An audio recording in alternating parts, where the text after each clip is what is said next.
Abra sua Bíblia no livro de Provérbios, capítulo 4. Provérbios, capítulo 4, versículo 20.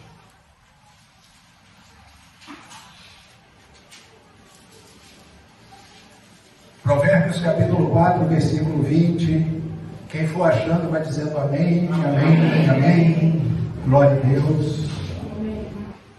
Esteja atento às instruções que eu vou passar aqui, tá, irmãos? Glória a Deus. Quero deixar também meu cumprimento especial também para todos os meus queridos que estarão visualizando essa postagem no meu canal do YouTube. Que Deus abençoe ricamente a todos os amados que assistirem, e eu tenho certeza que vai ser de grande edificação espiritual. Amém? Vamos lá, igreja, versículo 20. Diz assim: Filho meu, atenta para as minhas palavras, e aos meus ensinamentos inclina os ouvidos. Não os deixes apartar-se dos teus olhos, guarda-os no mais íntimo do teu coração, porque são vida para quem os acha e saúde para o seu corpo. Até aqui a leitura. Que Deus aplique em cada coração a palavra lida. Podem se assentar em nome de Jesus. Glória a Deus. Olha, irmãos, vamos passar uma instrução importante aqui para o povo de Deus. Hoje, meditando aqui nessa passagem no livro de Provérbios, se você for ler o capítulo 4 desde o início, você vai ver que até o título fala exortação paternal. Uma exortação de pai para filho. Então, o escritor do livro de Provérbios, que foi Salomão, mas não foi somente Salomão, né? Nós temos Provérbios de Lemuel, né? Provérbios escritos por outros, mas quem mais escreveu Provérbios, inclusive uma quantidade enorme de provérbios, mais de 1000 provérbios, nem todos foram colocados na Bíblia, mas eles foram escritos, a maioria por Salomão. Então, nós vemos aqui, no capítulo 4, uma orientação de pai para filho, e Salomão colocando que ele recebeu instruções do pai para que ele recebesse instruções e estivesse atento para conhecer o entendimento. Nós sabemos que Salomão é aquele a quem Deus concedeu, além de poder, né? Além de conceder riquezas, concedeu a ele sabedoria.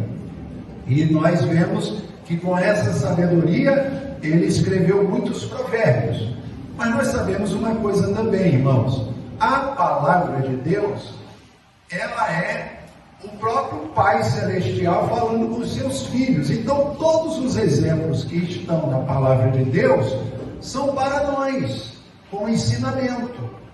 Ah, pastor, mas na Bíblia também tem ensinamento de homens que fizeram coisas erradas. Está ali também ensinamentos, né? Nós vemos que a Bíblia não oculta o pecado de Davi, mas o pecado de Davi está relatado lá na Bíblia para que as pessoas também tenham cuidado e não incorrer no mesmo erro. Então a Bíblia é um ensinamento também para os servos de Deus, mencionando aquilo que muitos dos servos de Deus vivenciaram.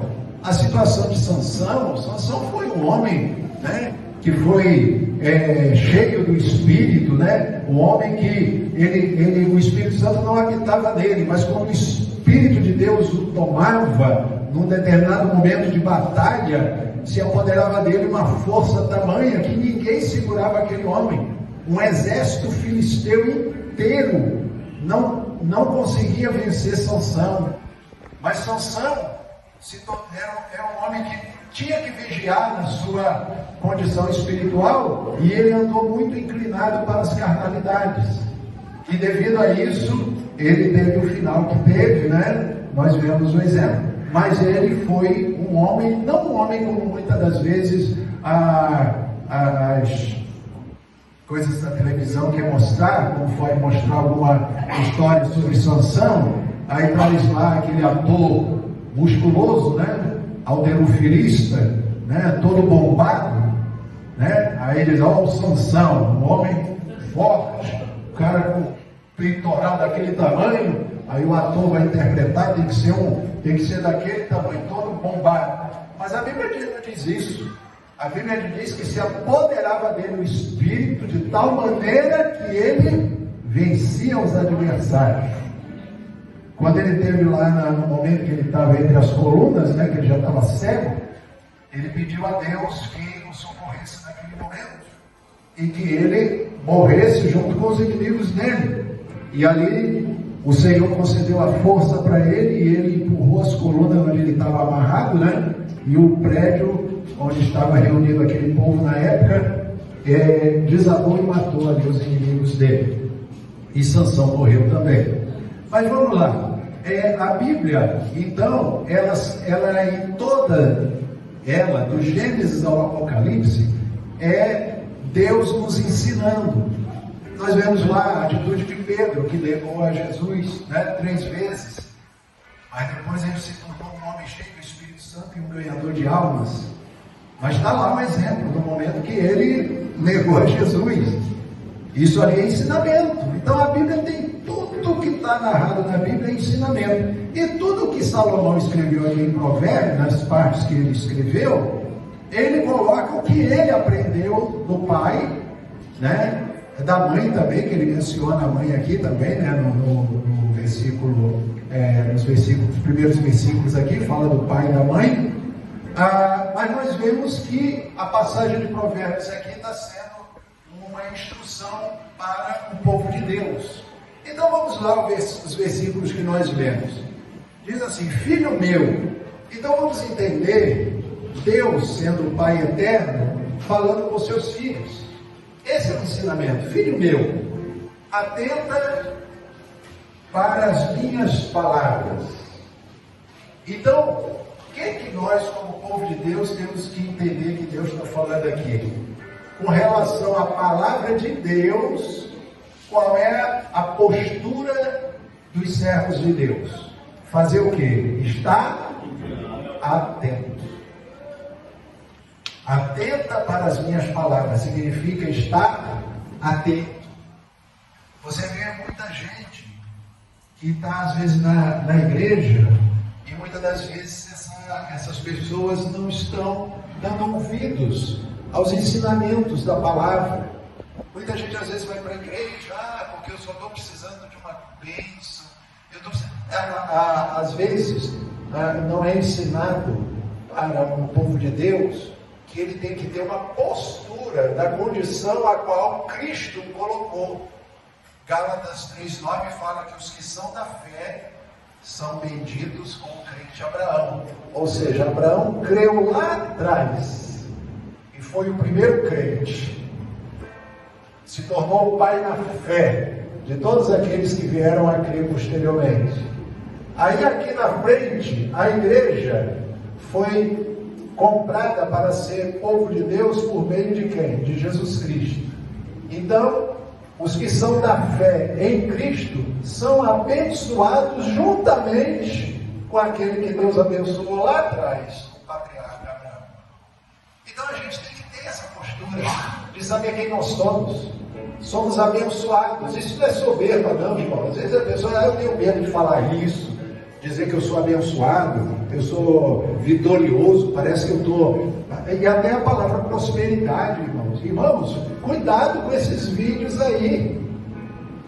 Tem vídeos aí, irmãos, com um crente desigrejado, que se decepciona com a igreja, né? Vem para a igreja e quer achar todo mundo perfeitinho, certinho, aí sai falando, aí se torna um desigrejado, depois ele abre um canal na internet e vai botar lá, dízimo era da lei, não é para dar hoje mais na igreja. Quem disse que dízimo era da lei? Está ali a pastora Ana, que faz um breve estudo, né, sobre, a Condessa Juliana já fez assim, né, faz estudo aqui com muitos dos irmãos. É uma benção o estudo que ela faz, viu, irmãos? todo aquele apanhado que ela faz ali no Antigo Testamento, desde o início lá da Bíblia, é profundo, né? Mas falar de dízimo, tem gente que não gosta nem de falar, mas não fala isso na igreja, não. Fala. Dízimo, irmão, é uma maneira de honrar a Deus. O Deus que abençoa você no seu trabalho, no seu salário, no seu ganha-pão, lhe dá saúde para você trabalhar, levantar todo dia, chegar bem no trabalho, sair do trabalho, voltar para casa, chegar em casa, né? Tomar seu banho, jantar e dizer mais um dia de trabalho, né? Pude cumprir. Quem é que te deu tudo isso? Aí você reconhece que tudo o que você recebe de Deus, não é que Deus vive barganhando um troca-troca, não, irmãos. Mas é uma atitude louvável do servo de Deus ser dizimista. Porque tudo que Deus fez na natureza, tudo é uma constante, né? Não é troca, mas é um faz e o outro responde. Você vê a chuva. A gente quando estava na escola, né? O que é a chuva? Bate o sol, evapora a água, condensa nas nuvens, chove. Abastece os rios, os rios alimenta, mata a nossa sede, mas depois vai para as nuvens de novo, chove, alimenta, rega a terra, rega as plantas. Você imagina uma horta, um plantio de não sei quantos hectares, se dependesse de você para ir molhar plantinha por plantinha. Você ia passar o ano todo e ainda não estava nem na metade. Mas Deus faz vir do céu a chuva, né? Então, o sol proporciona um benefício para a água subir, as nuvens retêm a água que depois desce a chuva. A Bíblia fala até a neve também, ela é descida também das nuvens também, até a neve. A chuva e a neve. E aí aquilo alimenta a terra. Então você vê que é uma lei de reciprocidade. Tudo que Deus fez, uma determinada coisa age, proporciona um resultado que beneficia o outro. Deus dá provisão para o povo de Deus, que contribui com a igreja, com a obra dele, e proporciona outras almas serem alcançadas para a regra de Deus. A igreja vai crescendo, vai avançando, né? Com o povo de Deus sabendo o compromisso que tem, não por pressão. Você é pressionado a contribuir, não. Mas o que a Bíblia diz? Deus ama quem dá alegria. Então, amados, eu não vou alongar a pregação sobre dízimo, mas só estou exemplificando, porque tem gente que coloca isso na internet. Até a palavra prosperidade. O povo hoje está com medo de falar em prosperidade. Agora pergunta para esses que estão criticando se eles querem viver na miséria. Eu concordo com a teologia da prosperidade. Acho que você deve falar isso para a igreja, que o povo de Deus tem que ser aquele povo pobrinho, que dá moedinha, né? Que quase não tem, que é como a viúva pobre, né? O exemplo da viúva pobre, ela deu as moedinhas. Irmãos, isso não é evangelho.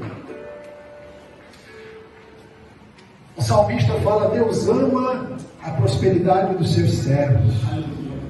A palavra amar, ela tem uma profundidade muito grande. Deus ama. Ele ama intensamente a provisão que Ele dá para os seus filhos. Ele quer que os seus filhos vivam bem. Pastor, mas é para ostentar? Não. É para ser grato. Eu fui promovido na empresa, agora eu vou andar com o nariz assim. Não falo com ninguém, quieto. Eu que fui promovido. Não é para essa ostentação que Deus dá vitória, não, irmãos. Deus dá vitória, promove, permite a você ter grandes provisões na sua área material, financeira também, para que você glorifique a Ele, sendo fiel na obra dEle, sendo contribuinte na casa do Senhor. Tudo é uma reciprocidade. Você recebe benefícios, você contribui com a obra recebe o abastecimento e provisão e investe no crescimento para que outras vidas, como você, sejam também alcançadas. Sabe lá a alegria que é, irmãos, a alegria tremenda que é em almas serem alcançadas para o reino de Deus, vidas serem libertas, vidas serem transformadas pelo poder de Deus, vidas serem tiradas do império das trevas e transportadas para o reino de Cristo. Isso é a maior vitória que uma pessoa pode ter. A pior coisa é a pessoa dizer: eu tenho um monte de coisa, eu tenho riqueza, eu tenho isso, tenho aquilo, mas eu não sirvo a Deus. Essa pessoa é um infeliz. Essa pessoa fica baseando a sua vida em soberba com as coisas que tem e não sabe que um dia tudo isso termina e ela vai ter que dar contas daquilo que ela plantou e semeou aqui nessa vida. Então a melhor coisa é ser fiel a Deus. A melhor coisa é reconhecer a Deus. A melhor coisa é a gente ser grato a Deus. Então, irmãos, a palavra prosperidade, ela é bíblica, né? Tudo quanto fizer, prosperareis. A palavra está na Bíblia.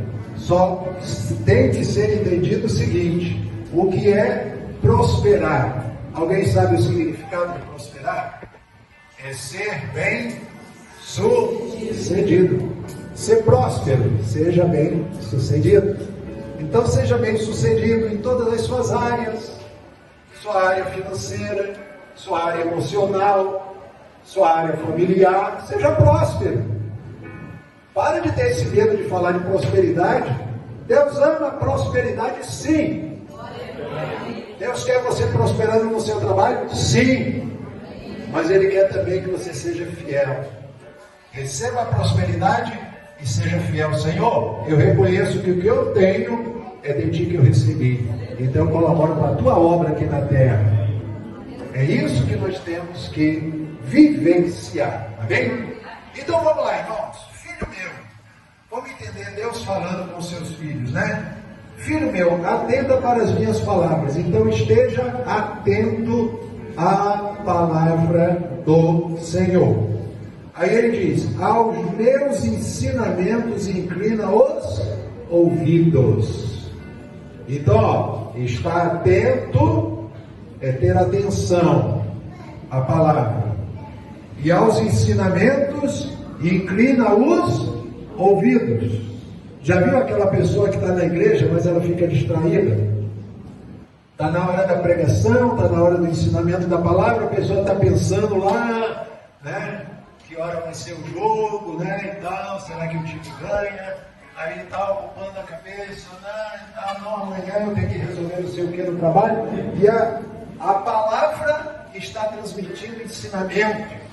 E a Bíblia diz: inclina os ouvidos.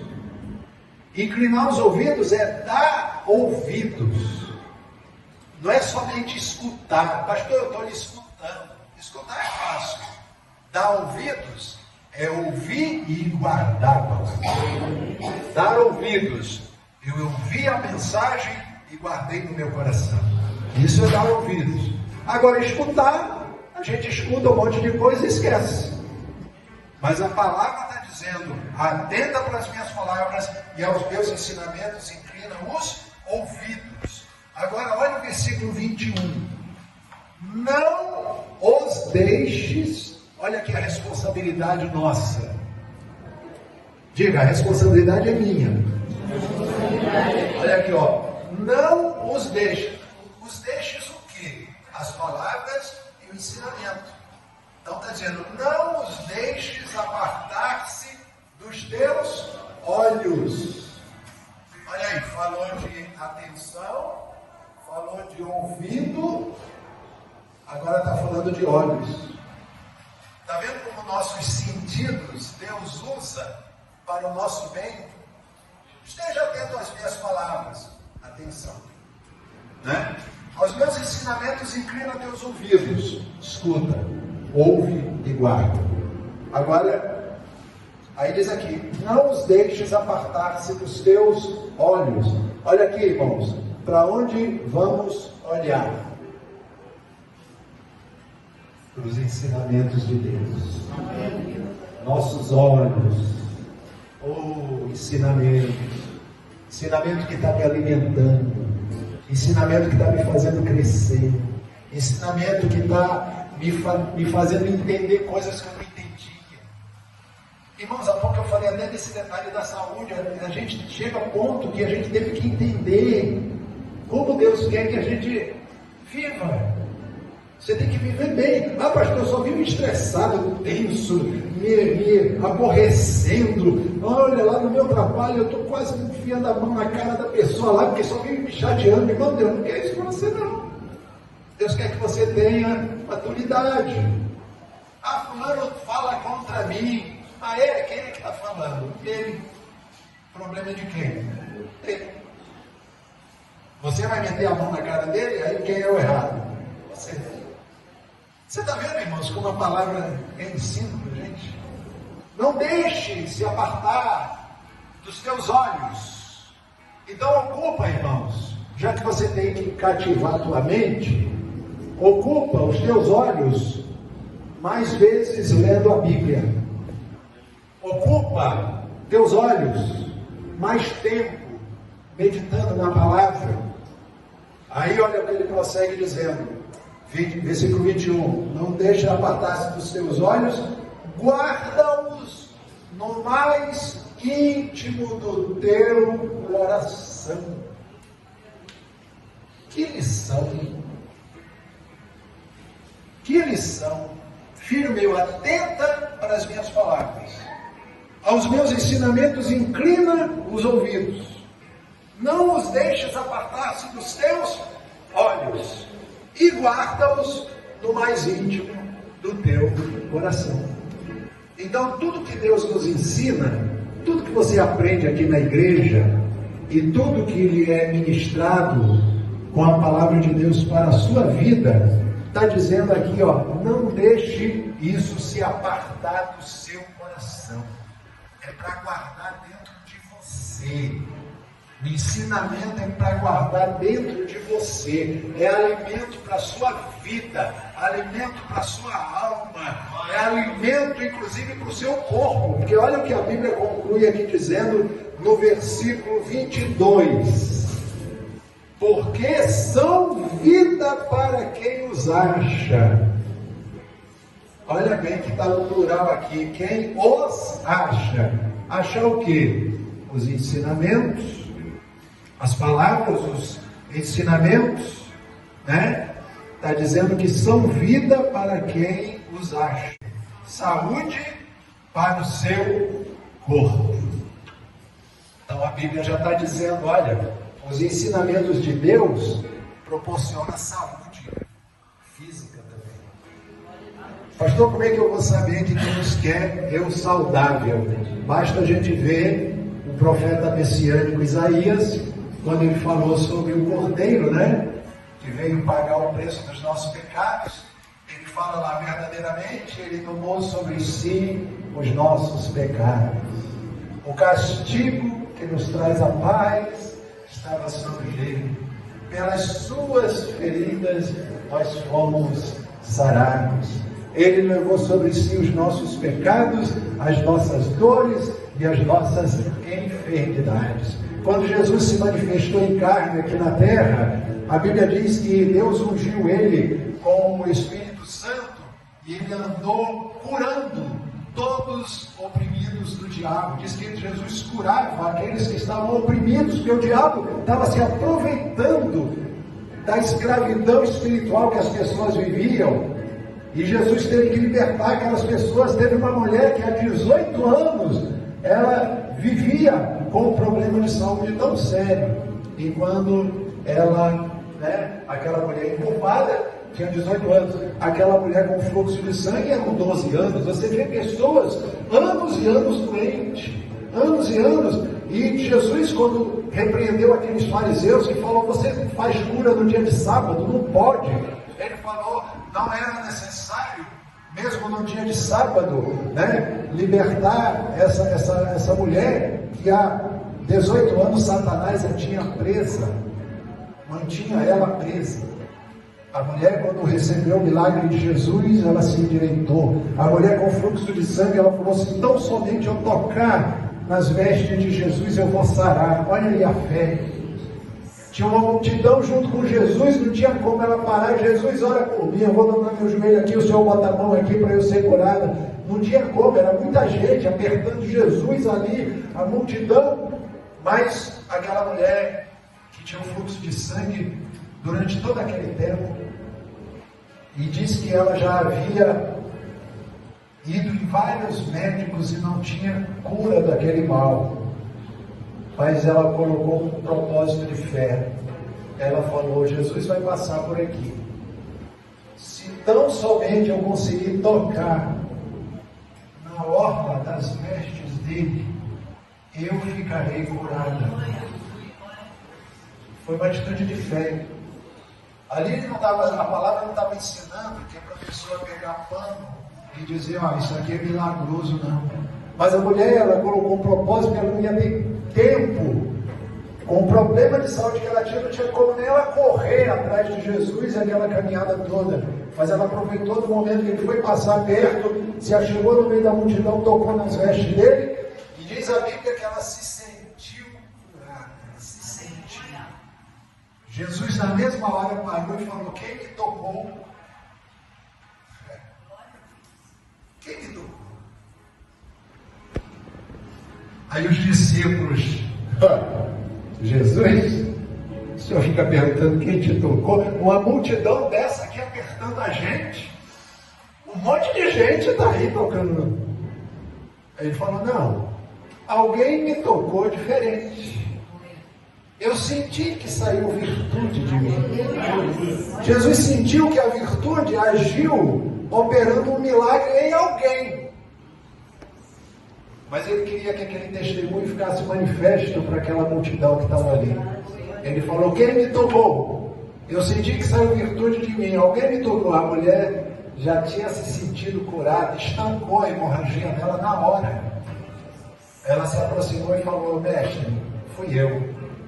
E ela falou: a tua fé te salvou. Pode ir e seja livre desse mal. E a mulher voltou curada para sua casa. Então, irmãos, nós vemos que a palavra de Deus nos estimula a entender, a guardar a palavra, a dar ouvidos, a inclinar os ouvidos, ficar atento à mensagem, não se apartar dos nossos olhos, guardar no mais íntimo do coração, porque são vida para quem os acha e saúde para o seu corpo. Então Deus quer o seu povo com saúde, Deus quer você saudável. Ah, pastor, mas se fosse assim, não tinha ninguém nos hospitais. Irmãos, nós temos que entender o que é a pessoa vir a entender e compreender o ensinamento do Evangelho. Não é para a igreja sair, entrar no hospital e sair orando todo mundo tem que ser curado. Não. É para entender o propósito do Evangelho. É proporcionar vida para aquele que exerce fé.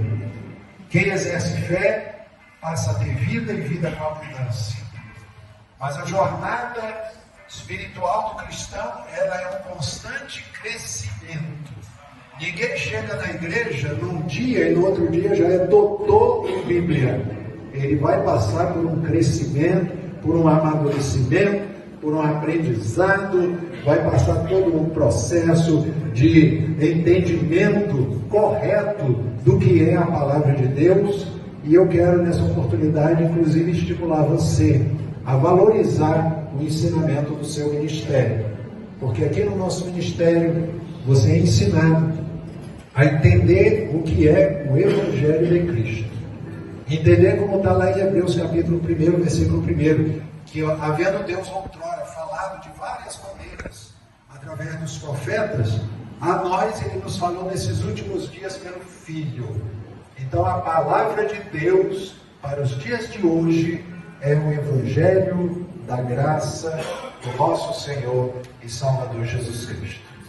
Amém? Então é esse Evangelho que opera na sua vida. É através desse Evangelho que você pode vivenciar a perfeita paz no seu coração. É através desse Evangelho que você pode vivenciar a verdadeira alegria espiritual dentro de você. Como eu já ensinei aqui, um regozijo. O regozijo, ele vai além da alegria.